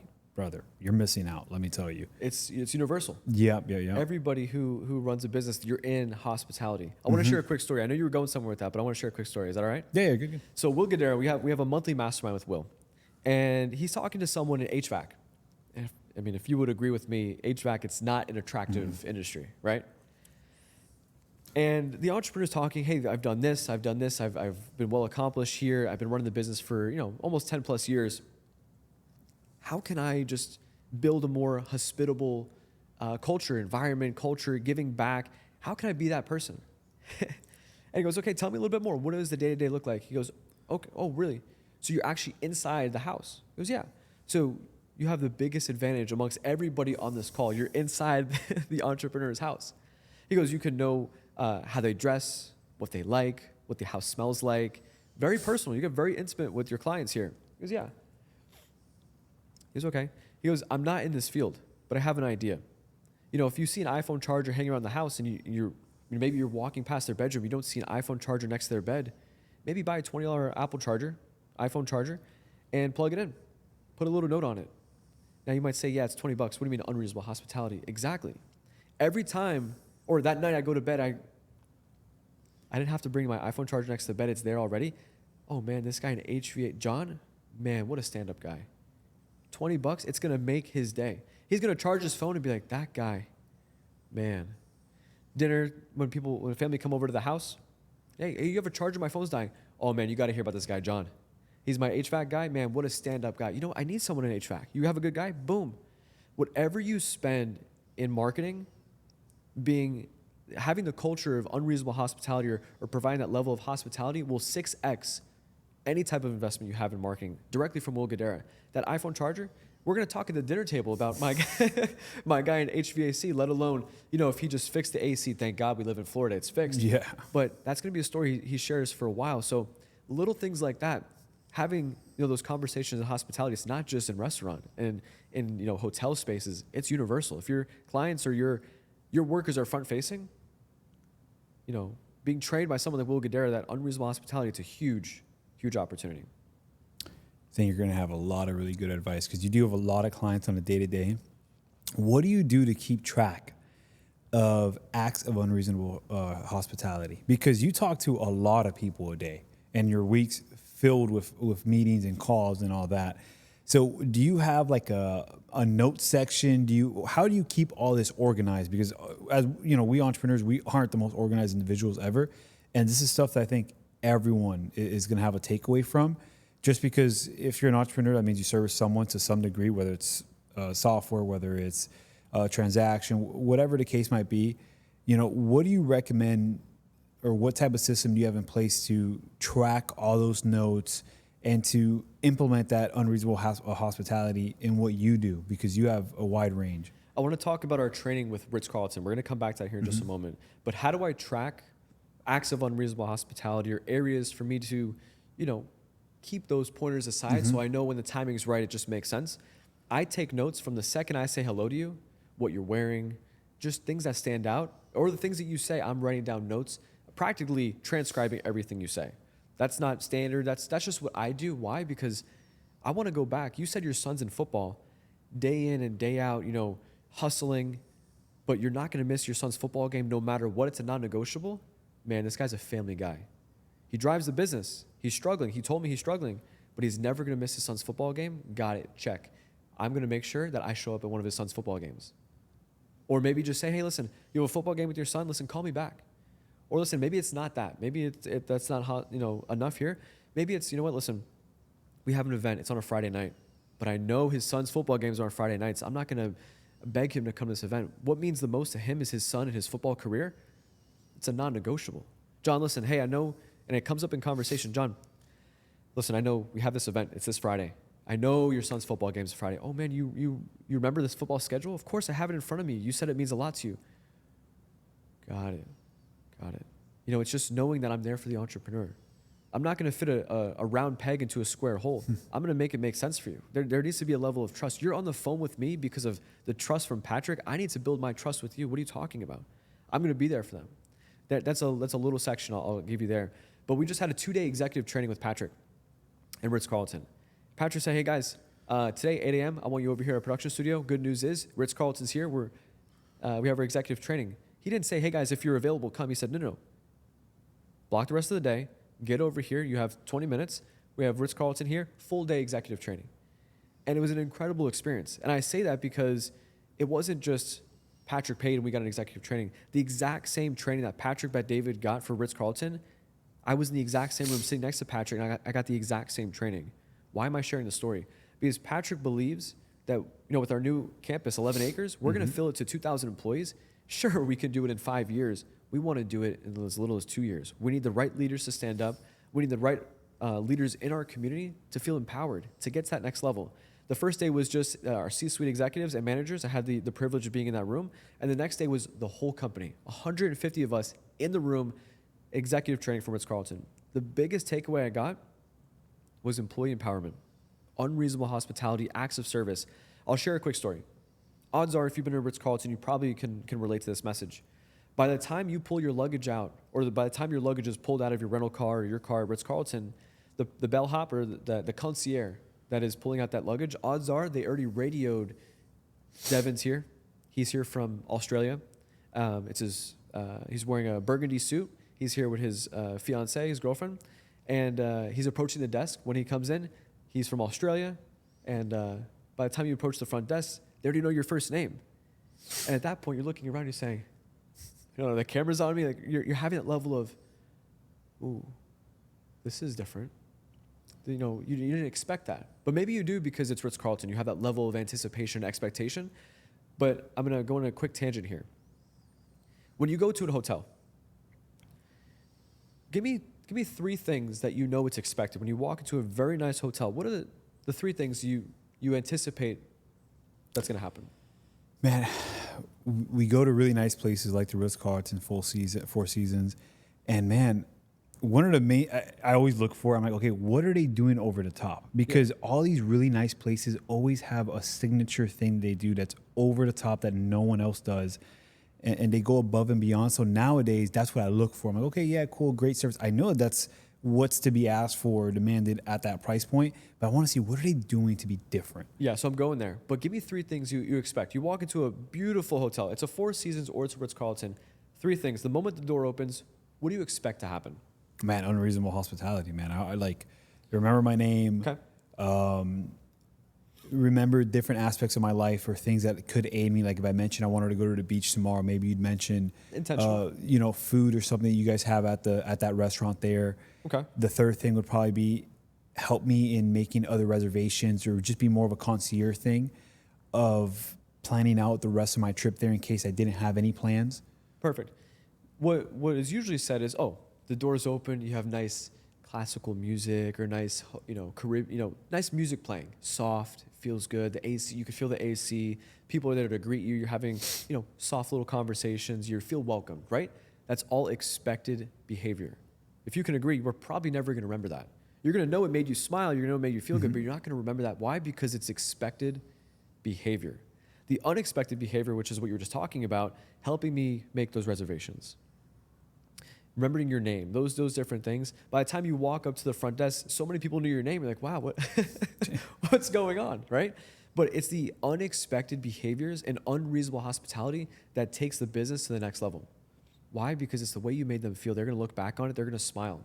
There was a story our trainer for Ritz-Carlton, she shared, that this little boy, they came in, I'm not sure where they came from, but we'll just say, an island. It was mom, it was dad, it was the son. And the son had this little teddy bear. It meant the world. Had a beautiful time at the resort, but last day, the little toy was misplaced.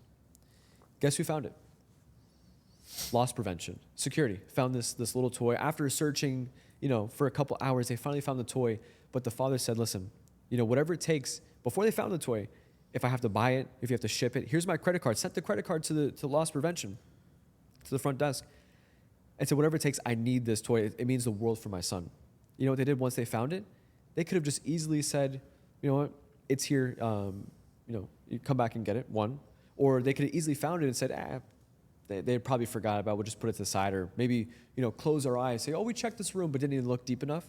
And, kind of normal behavior you would expect if you lost something. Oh, shoot, someone probably took it. But what Ritz-Carlton did, the employee was empowered. This is loss prevention, have it. They took this little boy's toy and they created a whole experience for this little boy's toy. They took the toy for surfing lessons. The toy was hanging out by the pool. They took all these different photos, and this is a young kid. He's playing with a small toy. It's a young kid. But guess what? Whatever the name of the toy was, he said, so-and-so spent time at the beach. So-and-so went surfing. Guess what? They got the toy back, and they got a little photo book. Mm-hmm. To see the little toy went on this little vacation for the summertime, and that story went viral. Guess what happened to Ritz-Carlton? For the next year, the hotel was booked out max capacity because of that story. Wow! The act of unreasonable hospitality from loss prevention booked their hotel out for the full year. What an incredible story! Now, guess what? If that loss prevention guy doesn't do it, or doesn't make that initiative, what does it do for the company? Nothing. But guess what? Ritz-Carlton hires the genuine care. I want to ask you a direct question here. Can you teach somebody to have genuine care? Or does genuine care come innate? Is it just something that you have within you? I think you could develop someone's skill for genuine care. I don't think that you could instill it in someone. But again, that's probably not the individual you're trying to hire anyways. So for the most part, I think you could probably instill it or teach it, unless you can see it right away. I mean, you know what a good hire and a bad hire looks like, whether they're receptive or not receptive. You know when people just aren't willing to take criticism or anything like that. Those are going to be the individuals that are going to be very, very hard to teach anything, let alone that skill set. So I think for the most part you can, but it's not every single individual. I don't think for 100% of people, no. But for the people that you're looking to hire with your vision, your clarity, where you guys are going, 100%. I think anybody you guys hire, it'd be relatively easy to ingrain into, because you guys have very, very high criteria, which is great. That's the driving force of the company. So I think as long as any individual or any company has those set standards for hiring, that's going to clear out a lot of the noise on having potential individuals that may not be able to acquire that skill set or develop that skill set. It's a great perspective. I'm going to answer this with a story. So the trainer we had for Ritz-Carlton, great storyteller. She shared a story. She's on her way. She's at the airport. She's about to travel to some location. She's with her brother. Turns out, as she's about to board a plane, she sees the person in front of her drop the wallet, and they just keep walking. Her and her brother both look down. They both saw it. They're about to board a plane. What does she do? Leaves her bags with her brother, grabs the wallet, and goes to chase down this person. Finally, by the time she gets a hold of this person, they're a couple gates down. She's out of breath. Sir, I have your wallet. You dropped this on the floor back at gate D. Just want to give it back to you. I hope you have a great day. Great conversation. Very glad to have people like that. You know, her brother is about to board the plane. She finally catches up. She's out of breath. The brother goes, we almost missed boarding the plane. Why did you do that? And in that moment, she laughs. And it sucks because you can't teach someone to have that skill set. You can't teach someone to have that genuine care. He was more focused on making the plane. Sure, I mean, you paid a couple $100 to go on that plane. I don't want to miss it myself. But you know what? That person's life could have been in shambles. Why are they traveling? Why are they in a rush? They dropped their wallet. They didn't know this. Something happened in their personal life. Maybe they're just late. Benefit of the doubt. But something probably happened where they're just numb to what happened. But someone was there just to get their wallet back. What a great experience. Sure, they share the concept. You cannot teach someone to have genuine care. You hire the genuine care. Now, who goes to show with, selling the dream, the vision for someone to actually work along the lines of being someone who is genuine and showing those traits, but it's something that they believe it's an innate ability where you have the trait of being genuine. So Ritz-Carlton attracts a certain audience, and sometimes, not sometimes, they say that if you apply for a position, but with your experience, the way you have, these different levels of interviews and conversations and what your resume says and your level of experience, they'll refer you to a different position within Ritz-Carlton as long as they know it's going to fulfill you 100%. They don't need to fulfill that position for someone who might be qualified. It's 110% qualified, and they want to make sure that you are fully aware as to what you're doing, and how you would succeed in that role. So they don't just put anybody in place. They hire the genuine care. Got it. Oh, that's great. So it was a very much a great experience. That was a long tangent here. We just went on talking. No, but that's great because, getting down to the point for everyone that may not understand the point of that is it all starts with you and how, look, I've always said it, the way you start very much is the way, ends up being the way you end. You start off on the right foot, having the right criteria in place, having the right systems in place, holding people to that standard where, hey, look, we have this vision. This is our job. This is what we're trying to do. But we're humans at the end of the day. You got to treat everyone with respect. As long as you have your boundaries set on expectations, the driving force is going to be a lot easier because that these are individuals that are already in the right headspace and have the right mentality to move forward and be receptive. I mean, that's why Ritz-Carlton is very specific and have set criteria to hire certain individuals, which is great. You mentioned it, that, if you're applying for one job, but they think that you're really best in this other job, that'll be more fulfilling for you. In their eyes, it's like, great, yeah, look, we're only looking for this position, but we can help this individual out by putting him into this position, even though we don't really need someone for that spot, but they're going to be a very good add-on into that position. It's going to be more fulfilling for them, and we like all their characteristics. It's just not best for the position we're currently looking to hire, so we'll move them to this position instead. And I think that's very, very key. And a lot of people, that's going to go over their heads and not realize that the beginning of the way you hire someone is also going to determine their performance and how well they do throughout the process. Yeah, and I think I might be wrong in the statistics, so don't hold me to it.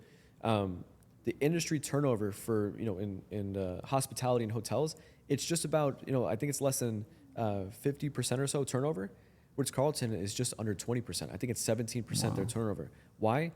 They're very strict who comes to be a part of the ladies and gentlemen of Ritz-Carlton, but also knowing that we're very intentional.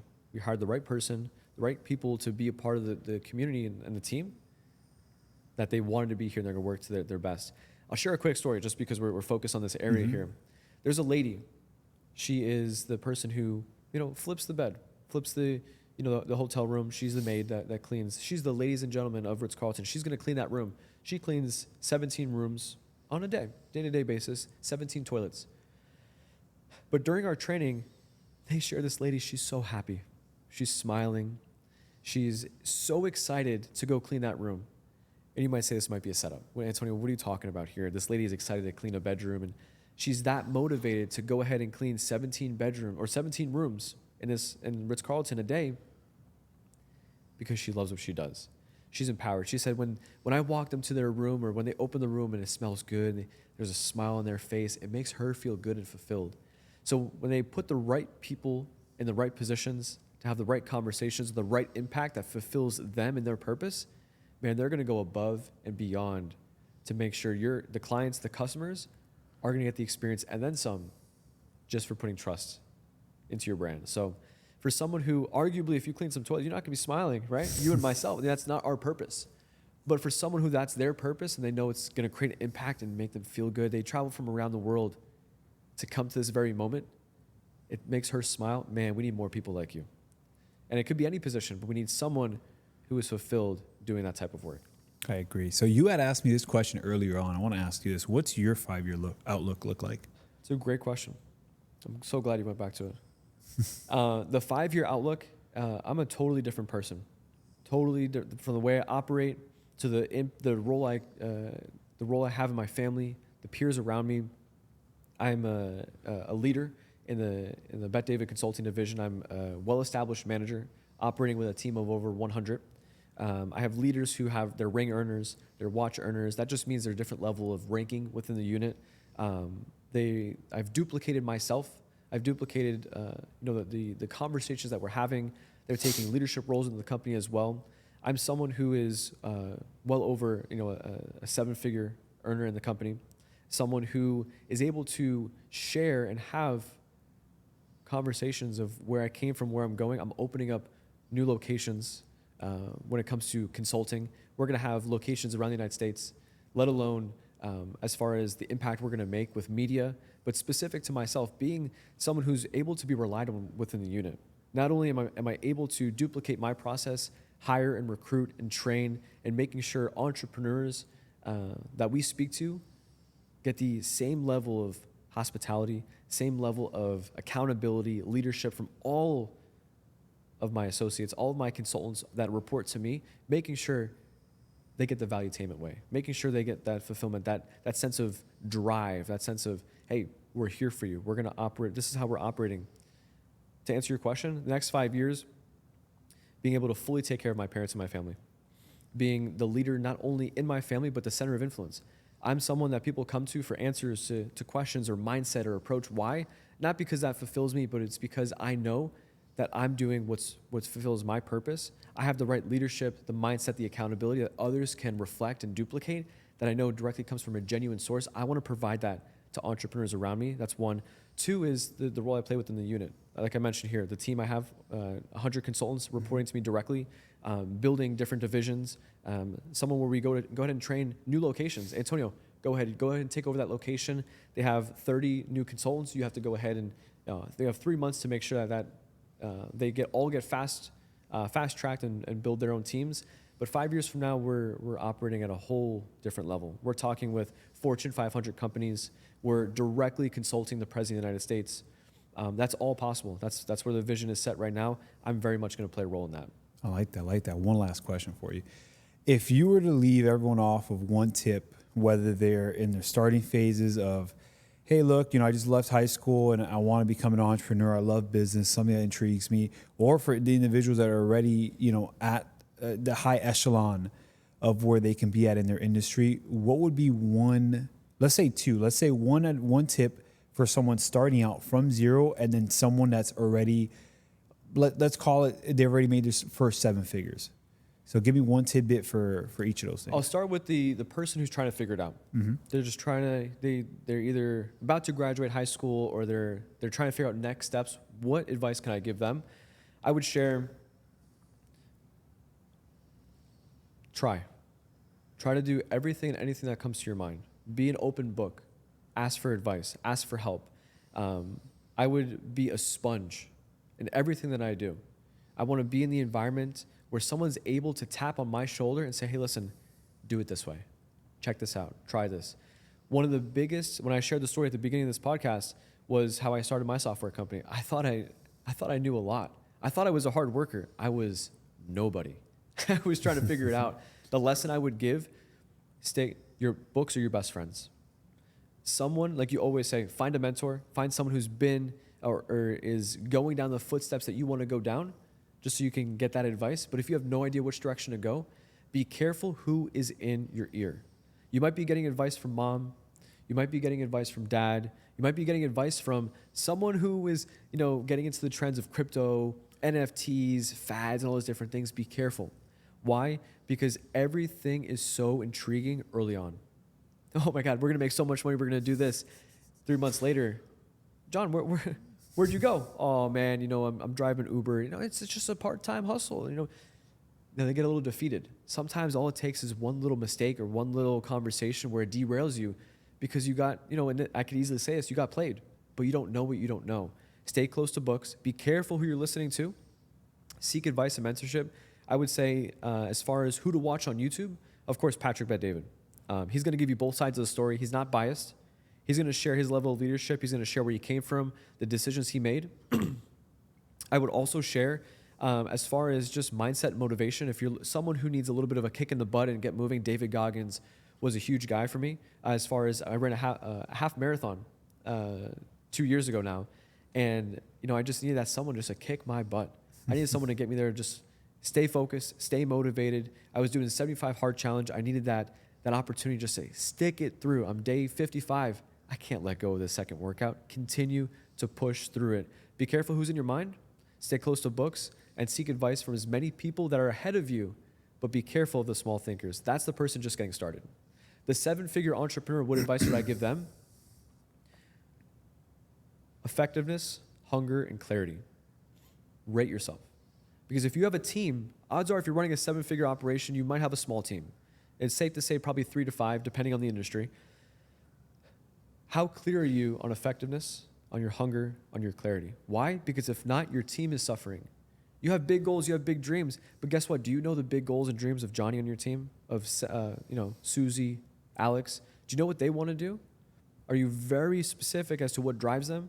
Having those conversations, because they go from, man, this is just a job, to, oh man, Devon, man, that guy, he is family. He cares about me. He invested in me. We built a business plan. He knows what drives me.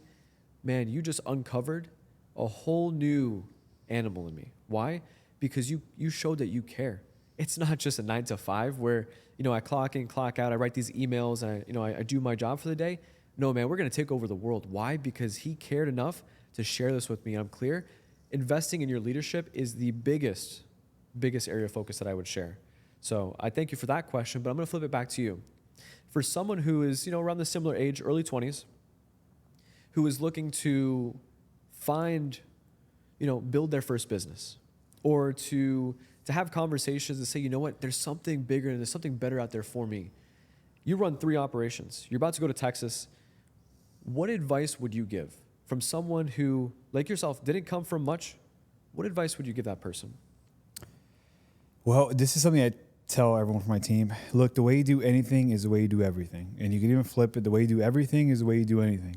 And people don't understand how important that is, but it's extremely important, from point of contact when it comes to, contacting a client, when it comes to fulfilling a service, when it comes to carrying a team meeting, when it comes to being personable, when it comes to being intentional, man. If you do 100% in every single thing that you do, you're going to bear fruit at the end of the journey. But you just have to stay hungry, stay clear, and you always have to realize that you don't want to be leaving points on the table, right? Do an audit on anything that you do. Let's say you fulfilled a service, you had a conversation with someone, ask, okay, well, how well did I do in that conversation, right? Did I leave anything on the table, right? Is there anything else I could have addressed? Could I service them better? Could I have been more intentional?